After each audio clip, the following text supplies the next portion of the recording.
নমস্কার বন্ধুরা, সবাই কেমন আছেন? উৎসবের শেষ, তার মানে কিন্তু মন ভারাক্রান্ত। কিন্তু আমরা চ্যানেল ভিশন কখনোই আপনাদের মন ভারাক্রান্ত হতেই দেব না, কেননা সবসময়ই আমরা রেডি থাকি ছোট্ট বন্ধুদের সাথে আড্ডা দিতে। আর ছোটদের সাথে আড্ডা মানে কিন্তু দেদার আনন্দ। তাই আসুন, আজকেও আরেকজন ছোট্ট বন্ধুকে সঙ্গে নিয়ে শুরু করছি আজকের এপিসোড। নমস্কার। নমস্কার। কি নাম আপনার? পবিত্র কুমার নস্কর। পবিত্র কুমার নস্কর। পবিত্র কোন ক্লাসে পড়ে? 4 ক্লাস। 4 ক্লাস। স্কুলে যাস? হ্যাঁ। স্কুলে না গেলে ক্লাসে পড়বো কি করে, তাই না? পবিত্র বাড়িতে কে কে আছে? অনেক লোক। হ্যাঁ। আর ভাই আছে না বোন আছে বাড়িতে? ভাই। দুষ্টু? হ্যাঁ। কে বেশি দুষ্টু, পবিত্র না পবিত্র ভাই? আমার ভাই। হ্যাঁ, আর তুমি খুব শান্ত না? আমি ওকে একটু মারি আর ও আমাকে বেশি মারে। তুমি ওকে একটু মারো, ও তোমাকে বেশি মারে। তুমি ওকে একটু মারো কেন? তুমি না দাদা? আচ্ছা, পবিত্র পড়াশোনা ছাড়া আর কি শেখে? ড্রয়িং আর গান আর আবৃত্তি। বাপরে, ড্রয়িং গান আর আবৃত্তি। তো একটু গান শুনিয়ে দাও দেখি আমার বন্ধুদের। চলো, বন্ধুরা ওখানে ওয়েট করছে, একটা গান শোনাও, ছোট্ট করে একটা গান শুনিয়ে দাও, চলো। লাল জুটি কাকাতুয়া ধরে যে বায়না চাইতা লাল ফিতে চিরনি আরায়না। লাল জুটি কাকাতুয়া ধরে যে বায়না চাইতা লাল ফিতে চিরনি আরায়না। বাহ, কিন্তু আর তো শুনবো না গানটা, এরপর তো আবার কবিতায় চলে যাব। এই গানটা কতদিন, কত কাল পর শুনলাম। কত পুরনো একটা মিষ্টি গান। কে শিখিয়েছে পবিত্র গানটা? গানের ম্যাম। গানের ম্যাম? তা গান করতে বেশি ভাল লাগে না আবৃত্তি করতে বেশি ভাল লাগে না সুইমিং যেতে বেশি ভাল লাগে? কোনটা বেশি পছন্দের বলতো? সুইমিং। সুইমিং ভাল লাগে যেতে? হ্যাঁ, জল আছে অনেক ঠান্ডা। ওখানে বেশ দুষ্টুমি করা যায় বল? হ্যাঁ। জলের মধ্যে নেবে।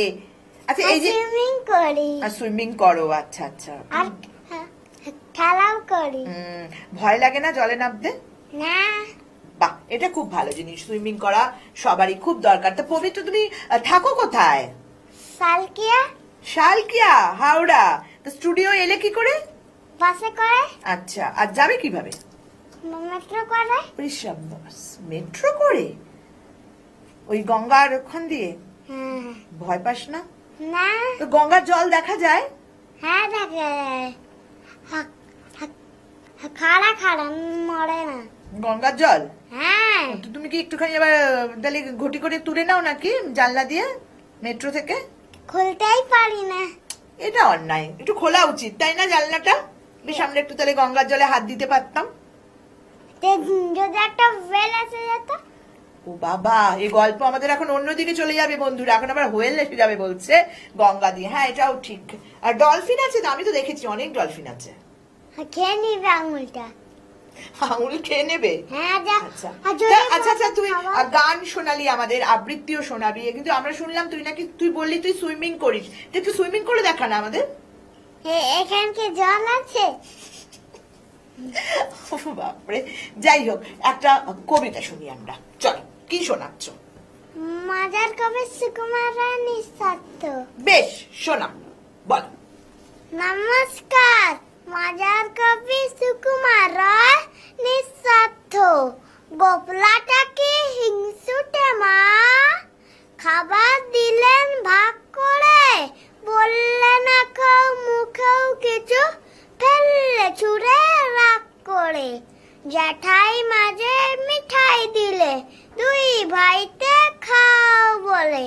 10টি ছিল একটি তাহার, 4টে নিলেন ফাও বলে। আর যে 9টি ভাগ করে দেয়, 3টে দিলাম গোপলাকে। তবুও কেবল হ্যাংলা ছেলে আমার ভাগেই চোখ রাখে। বুঝিয়ে বলি কাঁদিস কেন, তুই যে নেহাত কনিষ্ঠ।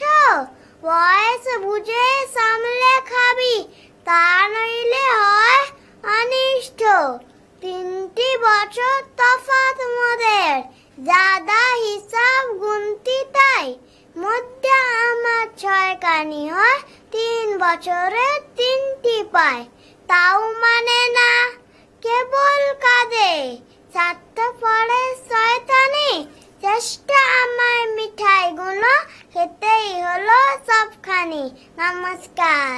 একটাও দিসনি গোপলাকে, সব খেয়ে নিলি? হ্যাঁ, এটা কিন্তু অন্যায় হলো পবিত্র, কাজটা কিন্তু গোপলা কিছু দেয়নি। কিন্তু এটা অন্যায় করলি, কিন্তু এর জন্য তোকে মারবে একদিন, দেখবি তোকে একা পেলেই মারবে, আমি বলে দিচ্ছি। কে?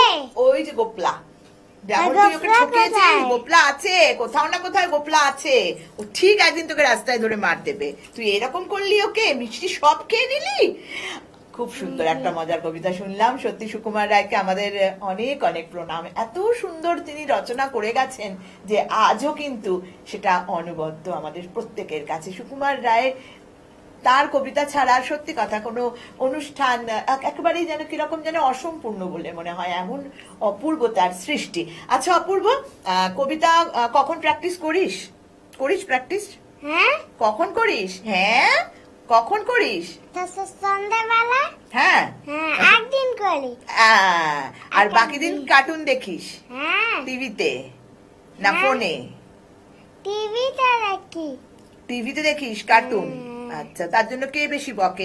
এই যে টিভি আর ফোনটা দেখিস, তার জন্য বকাটা সব থেকে বেশি কে দেয়, মা না বাবা? মা। মা। মায়ের নামে কিন্তু দেখতেন বন্ধুরা সব কটার নালিশ রয়েছে মায়েদের বিরুদ্ধে। আচ্ছা, আর একটা কবিতা শুনি, কোনটা শোনাবে এবার? মজার কবি সুকুমার রায় সন্দেশ। সন্দেশ ভালোবাসিস নাকি খুব? হ্যাঁ, কোনটা, সন্দেশ না রসগোল্লা? সন্দেশ। ওই জন্য সন্দেশ ঠিক করেছো? হুম। আচ্ছা শুনি সন্দেশ, চলো। নমস্কার, মজার কবি সুকুমার রায় সন্দেশ। সন্দেশের গন্ধে বুঝি দৌড়ে এলো মাছি, কেন ভন ভন হাড় জ্বালাতন, ছেড়ে দাও না বাছি, নাকের গোড়ায় সুড়সুড়ি দাও, চেষ্টা দিবে ফাঁকি, সুযোগ বুঝে শুরু করে ফুল ফোটাবে নাকি। নমস্কার। বাহ, হতে পারে, কিন্তু হতে পারে এটা। তাই যখন সন্দেশ খাবি এবার থেকে একটু সাইড হয়ে বসে খাবি, নালে কখন এসে আবার নাকের গোড়ায় দিয়ে দিতে পারে হুল ফুটিয়ে। বন্ধুরা, পবিত্র সঙ্গে গল্প কেমন লাগলো ওর? হ্যাঁ হ্যাঁ, বল বল, কি বলছিস?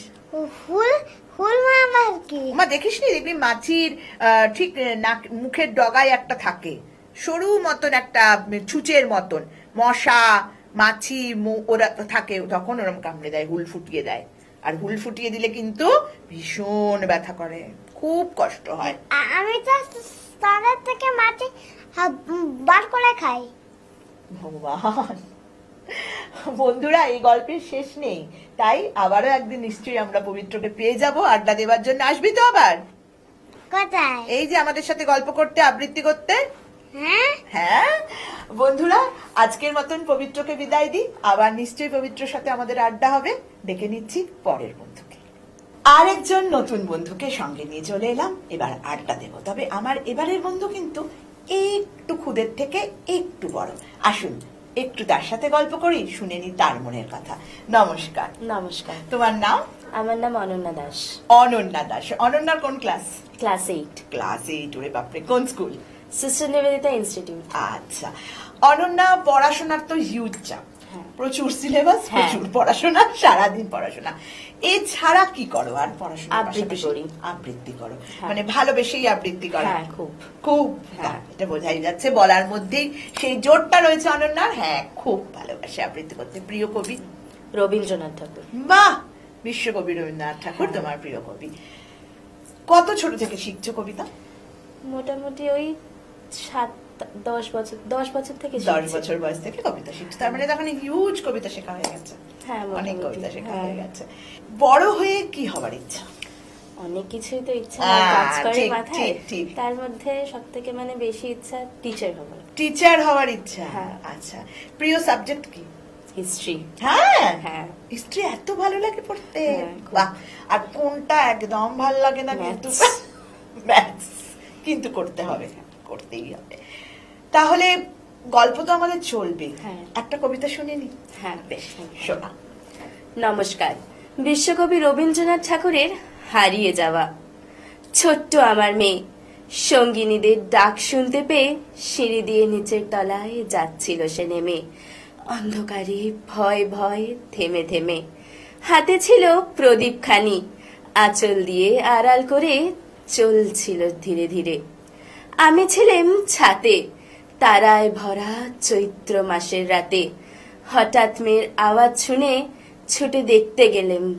সিঁড়ির মধ্যে যেতে যেতে প্রদীপটা তার নিভে গেছে বাতাসেতে। সুধাই তারে, কি হয়েছে বামি? সে কেঁদে কয় নিচে থেকে, হারিয়ে গেছি আমি তারায় ভরা চৈত্র মাসের রাতে। ফিরে গিয়ে ছাতে মনে হলো আকাশ পানে চেয়ে, আমার বামির মতোই যেন অমনি কে এক মেয়ে। নীলাম্বরের আঁচলখানি ঘিরে দীপশিখাটি বাঁচিয়ে একা চলছে ধীরে ধীরে। নিপ্ত যদি আলো, যদি হঠাৎ যেত থামি, আকাশ ভরে উঠত কেঁদে, হারিয়ে গেছি আমি।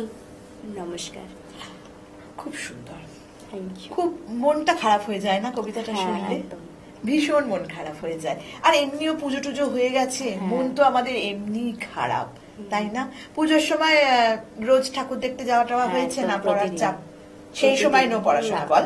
একদম। একদম। তার আগে কি পরীক্ষা হয়ে গেছিল? হ্যাঁ, তার আগে হয়ে গেছে। এইটা একটা খুব ভালো কাজ হয়েছে, হ্যাঁ। তার জন্য দুর্গাপুজোটা ভালো করে বিশেষভাবে মজা করে এনজয় কেটেছে। করতে পেরেছো। হ্যাঁ। বাড়িতে মা বাবা নিশ্চয়ই তারা তাদের নিজেদের কাজে ব্যস্ত থাকেন। হ্যাঁ। তুমি সব থেকে বেশি মিস করো কাকে সেই সময়টা, তোমার অবসরটা? মাকে। মাকে মিস করা, কিন্তু এখন তো মারা সবাই ব্যস্ত, হ্যাঁ। তাই না? প্রত্যেকে হ্যাঁ। নিজের কাজে ব্যস্ত। তুমি সেই সময়টা তাহলে ধরো, সব সময় তো পড়াশোনা থাকে না, সব সময় না। আবৃত্তি প্র্যাকটিস করতেও ভালো লাগে না, তাহলে সেই টাইম পাসটা তুমি কিভাবে করো? দিদার সাথে করি। আচ্ছা, দিদা বেস্ট ফ্রেন্ড। একদম। আচ্ছা, দিদার সাথে সব কথা, হ্যাঁ। সেই সময়টা দিদার সাথে হ্যাঁ। গান, গল্প, আবৃত্তি, সিনেমার সব, গল্প, সব। সবকিছু। তা আচ্ছা, হ্যাঁ, সিনেমা বলতে মনে পড়লো, অনন্যা তো একটু বড় হয়েছে, ফেভারিট হিরো? সেরকম কেউ নেই। ও মানে সেইভাবে কি সিনেমা টিনেমা দেখা হয় না? অতটা দেখা হয় না। আচ্ছা আচ্ছা। আর ফোন ফোন ফোন মোটামুটি দেখতে ভালো লাগে, টিভিটা দেখতে বেশি ভালো লাগে। কি দেখো টিভিতে? কোন ধরনের অনুষ্ঠান ভালো লাগে? টিভিতে মানে ওই আর কি কিছু প্রোগ্রাম থাকলে কার্টুন দেখতে ভালো লাগে বেশি। আচ্ছা, কার্টুন এত প্রিয় এখন। এখনো? এত বড় হয়ে একদম। গেছিস, ক্লাস হ্যাঁ। 8 9 হতে চললো, হ্যাঁ। কিন্তু কার্টুন ছাড়া কার্টুন যায় না। ভালো লাগে। কার্টুন একটা এমনই চরিত্র, কার্টুন দেখতে আমরা কিন্তু সবাই ভালোবাসি। হ্যাঁ। সেই সময়টা আমরা যত বৃদ্ধই হই না কেন, সবাই ছোট হয়ে যায়। হ্যাঁ। কার্টুনের এটাই গুণ। আচ্ছা, আর একটা কি কবিতা শোনাচ্ছ আমাদের? আরেকটাও বিশ্বকবি রবীন্দ্রনাথ ঠাকুরেরই, গোরাবষ্টম বাবা। এটা মনে হচ্ছে মজার। একদম। বেশ, মনটা একটু খারাপ হয়ে গেছিল, এবার একটু মজার কবিতা। টেরিটি বাজারে তার সন্ধান পেনু, গোরাবষ্টম বাবা নাম নিল বেনু। শুদ্ধ নিয়ম মতে মুরগিরে পালিয়া, গঙ্গা জলের যোগে রাধে তার কালিয়া। মুখে জল আসে তার চরে যাবে ধেনু, বড়ি করে কৌটায় বেচে পদরেনু। নমস্কার। কবিগুরু বলেই এই কবিতাটা লেখা সম্ভব হয়েছে। এটাই কিন্তু সমাজ, এটাই কিন্তু বাস্তব। গঙ্গা জলে মুরগি বানিয়ে খাচ্ছে, আবার পদরেণু বেচছে কৌটোয় করে, হ্যাঁ। আর আমরাও কিন্তু আবার সেগুলোকে নিচ্ছি। হ্যাঁ, একদম। মানে দেখ, কবিগুরু এটাই বলতে চাইছেন যে আমরা কিন্তু এখনো কুসংস্কারের মধ্যেই আচ্ছন্ন রয়েছি। হ্যাঁ। কুসংস্কার থেকে কিন্তু আমরা বেরোতে বেরোতে পারিনি। তাহলে আমরা জানতে পাচ্ছি যে উনি বোষ্টম মুরগি রাখছেন গঙ্গা জলে, হ্যাঁ। তার মানে শুদ্ধ, হ্যাঁ। আবার পদরেণু বেচছেন কৌটোয় করে। হ্যাঁ। এক্সিলেন্ট। অনন্যা, কেমন লাগলো আজ স্টুডিও এসে? খুব সুন্দর, খুব দারুণ এক্সপিরিয়েন্স। তাই? তাহলে নিশ্চয়ই আবারও তোমাকে আমরা পাবো, একদম। তোমার কবিতা আমরা শুনবো। একদম। অনন্যা, আমরা সবসময় তোমার স্বাভাবিক জীবন হোক, আমরা ঈশ্বরের কাছে এটাই প্রার্থনা করি, সুন্দরভাবে বেড়ে ওঠো, তোমার সব স্বপ্ন পূরণ হোক, তুমি অবশ্যই একজন হিস্ট্রির টিচার হয়ে ওঠো। আচ্ছা, আবার নিশ্চয়ই আমাদের দেখা হবে। হ্যাঁ। আজকে আমরা অনন্যাকে বিদায় দিচ্ছি, ডেকে নিচ্ছি আমার পরের বন্ধুকে। নমস্কার। আরেকজন নতুন বন্ধুকে সঙ্গে নিয়ে হাজির হয়ে গিয়েছি, আসুন তার সাথে একটু আমরা আড্ডা দিই, আর অবশ্যই শুনি তার কণ্ঠে আবৃত্তি। নমস্কার। নমস্কার। তোমার নাম?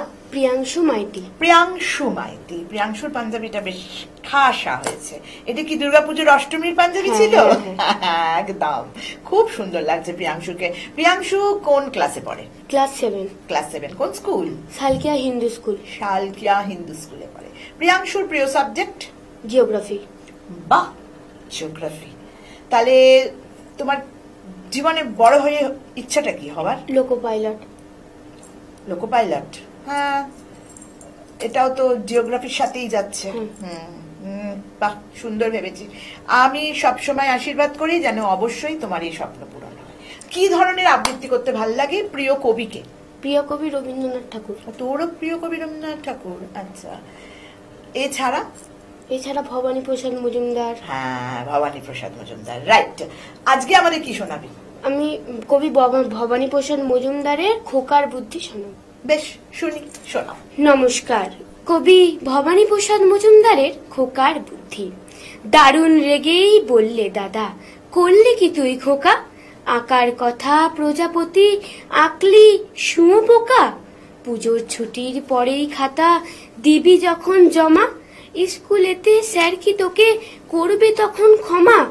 রং তুলি সব সরিয়ে রেখে বললে হেসেই খোকা, আমায় তুমি মিছেই দাদা ভাবছ নেহাত বোকা। লেখাপড়ার কাজে আমি দিই না মোটেও ফাঁকি, এখনো তো পুজোর ছুটির 27টা দিন বাকি। ততদিনেও এটা কি আর থাকবে শুঁয়োপোকা? প্রজাপতি হবেই হবে, নইকো আমি বোকা। নমস্কার। খুব সুন্দর, সত্যি কথাই তো। খোকার কিন্তু বুদ্ধি আছে বলতে হবে, বল। ভবানী প্রসাদ মজুমদারের না? দারুণ রচনা। জিওগ্রাফিটাকেই বেছে নিলি কেন? কেন জিওগ্রাফি তোর এত ভাল লাগে? আমার মহাকাশ নিয়ে পড়তে অনেক বেশি ভালো লাগে, ইন্টারেস্ট হয়। ও, গুড পয়েন্ট। ফোন কতক্ষণ দেখিস বলতো এবার আমাকে একটু, সত্যি কথা বল। পড়াশোনা আবৃত্তি তারপরে করার পরে যেটুকুনি পাই সেইটুকুন। সেই সময়টা ফোন দেখিস? আচ্ছা, বকাটা বেশি কার কাছে খাস ফোনটা নিয়ে? মায়ের কাছে। কিন্তু তাও দেখিস, বল। গেম খেলিস? হ্যাঁ। কিন্তু এটা তো মানিস যে ফোন কখনোই ভালো নয়। এই যে ফোনে গেম খেলাটা, এই যে চোখটা নষ্ট হচ্ছে, পড়াটারও ক্ষতি হচ্ছে। ততক্ষণ বাইরে খেলিস না কেন? বন্ধুদের সাথে মাঠে খেলার সময় পাস? হ্যাঁ পাই, একবার খেলি একটু। আচ্ছা, কখন সেটা? ওই স্কুল থেকে ফিরে। আচ্ছা, কারণ তারপরে তো আবার টিউশন ক্লাস সব শুরু হয়ে যায় না? পড়াশোনার চাপ রয়েছে, তারপর আবার বাড়িতে এসেও পড়তে হয়। এটাও ঠিক। তোরা খেলবি বা কখন? কেননা সেই সময়টাও তো আমরা দিই না। সব সময় তো কিছু না কিছু, স্কুল থেকে এসে হয় কম্পিউটার, নালে পড়ার কোচিং তো রয়েছে, নয় আবৃত্তির ক্লাসে যাও। আবার ড্রয়িংও করিস নাকি? না, ড্রয়িং আমি অত করি না। আচ্ছা, ড্রয়িং করিস না, কিন্তু ধর জিওগ্রাফির যে সমস্ত আঁকা টাকা গুলো করতে হয় তখন? ওগুলো করি না, ওগুলো ইন্টারেস্ট হয় ভালো। ওগুলো ভালো ইন্টারেস্ট, মানে এই আঁকাটা তুই ড্রয়িংটা করে নিতে পারিস। বাহ, খুব ভালো। আমরা সবসময় প্রার্থনা করব তোর সব স্বপ্ন পূরণ হোক। একদম এইভাবে এগিয়ে যা। খুব লক্ষ্মী ছেলে দেখে মনে হচ্ছে না প্রিয়াংশু? শেষ কবিতাটা শোনাও। নমস্কার। কবি আশিস সান্যালের ভারতবর্ষ। ভারতবর্ষ কেবল মানচিত্র নয়, কালির আঁচড়ে বারবার বিক্ষত করলেও বুকের ভিতরে কোনো ক্ষতের চিহ্ন পড়ে না, শুধুই বদলে যায় তার চারিদিকের প্রসারিত প্রান্তিক রেখাগুলি। বেদের ভারতবর্ষ, পুরাণের ভারতবর্ষ, অশোকের ভারতবর্ষ, আকবরের ভারতবর্ষ, ক্লাইভের ভারতবর্ষ, স্বাধীন ভারতবর্ষ এক নয়। মানচিত্রে পড়েছে বারবার কালির দাগ। এরই মধ্যে প্রাগৈতিহাসিক মুকুট মাথায় মৌনী হিমালয়ের মতো দাঁড়িয়ে রয়েছে এক ভারতবর্ষ। কেবল মানচিত্র নয় এই ভারতবর্ষ। নমস্কার।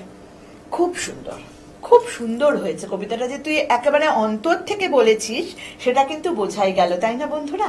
প্রিয়াংশুর কবিতা কিন্তু আমরা বারবার শুনবো, তাই প্রিয়াংশুকে আবারও আমরা আমাদের স্টুডিওতে চাইবো।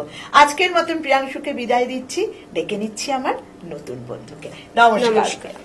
আমার আজকের পর্বের শেষ বন্ধু বলুন, শেষ শিল্পী বলুন, তাকে সঙ্গে নিয়ে চলে এসেছি। আসুন তার সঙ্গে মেতে উঠি আড্ডায় আর শুনি তার কণ্ঠে আবৃত্তি। নমস্কার। নমস্কার। তোমার নাম? আমার নাম উর্নিশা দাস। উর্নিশা, নামটা তো বেশ আনকমন, তাই বন্ধুরা জানতে চাইছে তোমার নামের মানে। আমার নামে মানে হচ্ছে সৌর্যের প্রতীক। সৌর্যের প্রতীক। উর্নিশা কি খুব রাগী? না, একদমই না। কিন্তু সৌর্যের প্রতীক, সবসময় যে সৌর্যের প্রতীক হলে রাগী হতে হবে তার কিন্তু কোনো মানে নেই। সৌর্যের ক্ষমতাই কিন্তু হচ্ছে আসল কথা। উর্নিশা, তোর ডাক নাম কি? ডাকনাম কথা। ডাকনাম কথা। আমি তাহলে কথাই বলছি, হ্যাঁ, কারণ উর্নিশা আমার মনে থাকবে না, বেশ কঠিন নামটা। কথা কোন ক্লাস? ক্লাস 8। কোন স্কুল রে? Ramakrishna Sarada mission sister Nivedita girls school, Baghbazar. হ্যাঁ। আচ্ছা আচ্ছা, স্কুল তো খুব কড়া রে, হিউজ, সাংঘাতিক ডিসিপ্লিন। হ্যাঁ। খুব ভালো, খুব ভালো স্কুলে পড়িস। পড়াশোনার পাশাপাশি কি শেখা হয়? পড়াশোনার পাশাপাশি আবৃত্তি, ভায়োলিন এগুলো বাজাই, মানে ভায়োলিন বাজাই, আবৃত্তি শিখি না। ভায়োলিন? হ্যাঁ, কেন ভায়োলিন? আচ্ছা, ভায়োলিন তো বেশ মনে হয় যেন করুণ, ভায়োলিন খুব দুঃখের বাজনা, ভায়োলিনটাকে বেছে নিলি কেন? আমারও আগে মনে হতো যে ভায়োলিনটা খুব করুণ, একটা খুব দুঃখের বাজনা, কিন্তু যখন আমি শিখছি তখন আমি জানতে পারছি যে ভায়োলিন মানেই যে শুধু দুঃখ করুণ এরকম নয়, অনেক মজার গান, আধুনিক গান এগুলো ভায়োলিনে বাজানো যায়। আসলে ভায়োলিনের টোনটাই ভীষণ করুণ, না? একদম, একেবারে। পড়াশোনার মধ্যে সব থেকে প্রিয় সাবজেক্ট কোনটা? পড়াশোনার মধ্যে সব থেকে প্রিয় সাবজেক্ট জিওগ্রাফি। হ্যাঁ, আচ্ছা, তোরও জিওগ্রাফি। জীবনে বড় হয়ে কি হবার ইচ্ছা? স্বপ্ন তো অনেক। জীবনে বড় হয়ে আমার ইচ্ছা আছে অ্যাস্ট্রোফিজিক্স নিয়ে পড়ার। অ্যাস্ট্রোফিজিক্স, বেশ। কোন সাবজেক্ট যেটা একদম পড়তে ভাল লাগে না কিন্তু পড়তে হয়? এটা হিস্ট্রি। ভালোবাসিস না? একদমই না, কিন্তু পড়তে তো হবে। হ্যাঁ। একেবারে। আজকে কি কবিতা শুনবো তোমার? আজকে আমি বলবো বিশ্বকবি রবীন্দ্রনাথ ঠাকুরেরই জন্মান্তর। প্রিয় কবি? প্রিয় কবি সুকান্ত ভট্টাচার্য। আচ্ছা, মানে উর্নিশা বেশ কিন্তু আমাদেরকে ভাববার মতন একটা ক্যারেক্টার। ও আমাদের শোনাচ্ছে আজকে কবিগুরুর কবিতা, কিন্তু প্রিয় কবি সুকান্ত ভট্টাচার্য, প্রতিবাদের কবিতা। একদম। বেশ, কিন্তু তার আগে এসো আমরা শুনে নি উর্নিশার কণ্ঠে কবিগুরুর কবিতা। কি শোনাচ্ছ? বিশ্বকবি রবীন্দ্রনাথ ঠাকুরের জন্মান্তর। জন্মান্তর। চলো। নমস্কার। বিশ্বকবি রবীন্দ্রনাথ ঠাকুরের জন্মান্তর। আমি ছেড়েই দিতে রাজি আছি সুসভ্যতার আলোক। আমি চাই না হতে নববঙ্গে নবযুগের চালক। আমি নাইবা গেলাম বিলাত, নাইবা পেলাম রাজার খিলাত। যদি পরজন্মে পাইরে হতে ব্রজের রাখাল বালক, তবে নিভিয়ে দেব নিজের ঘরে সুসভ্যতার আলোক।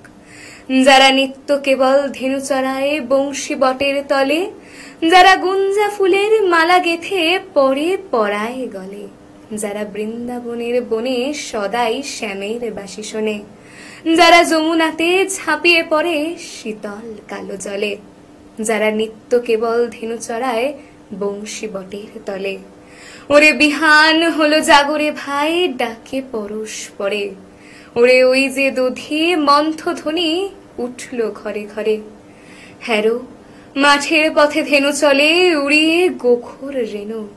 হ্যারো আঙিনাতে ব্রজের বধূ দুগ্ধ দোহন করে। ওরে বিহান হলো জাগরে ভাই, ডাকে পরশ পরে। ওরে সাঙন মেঘের ছায়া পড়ে কালো তমাল মূলে। ওরে এপার ওপার আঁধার হলো কালিন্দিরি কুলে। ঘাটে গোপাঙ্গনা ডরে কাঁপে খিয়াতরির ভয়ে। হেরো কুঞ্জ বনে নাচে ময়ূর কলাপ খানি তুলে। ওরে সাঙন মেঘের ছায়া পড়ে কালো তমাল মূলে। মোরা নবনবীন ফাগুন রাতে নীল নদীর তীরে, কোথা যাব চলি অশোক বনে শিখি পুচ্ছ শিরে। যবে দোলার ফুলরশি দিবে নিপু শাখায় কষি। যবে দক্ষিণ বায় বাঁশির ধ্বনি উঠবে আকাশে ঘিরে, মোরা রাখাল মিলে করব খেলা নীল নদীর তীরে। আমি হব না ভাই নববঙ্গে নবযুগের চালক। আমি জ্বালাবো না আধার দেশে সুসভ্যতার আলোক। যদি ননি ছানার গায়ে কোথাও অশোক নিপের ছায়, আমি কোন জন্মে পারি হতে ব্রজের গোপ বালক। তবে চাই না হতে নববঙ্গে নবযুগের চালক। নমস্কার। বাহ, খুব সুন্দর। একেবারে অন্তর থেকেই যে তুমি এই কবিতাটা আমাদের শোনালে, সেটা কিন্তু বেশ বোঝা গেল তোমার বলার মধ্যে। কেমন লাগলো আজ স্টুডিও এসে আবৃত্তি করে আমার সাথে গল্প করে? গল্প করে আবৃত্তি করে ভালোই লাগলো। নেক্সট টাইম কিন্তু আমরা তোমার কণ্ঠে কিশোর কবি সুকান্ত ভট্টাচার্যের কবিতা শুনবো অবশ্যই। তাহলে আবার নিশ্চয়ই আমাদের দেখা হবে। আজকের পর্ব এখানেই শেষ করি বন্ধুরা, সবাই ভালো থাকবেন, নমস্কার। নমস্কার। মনের জানালা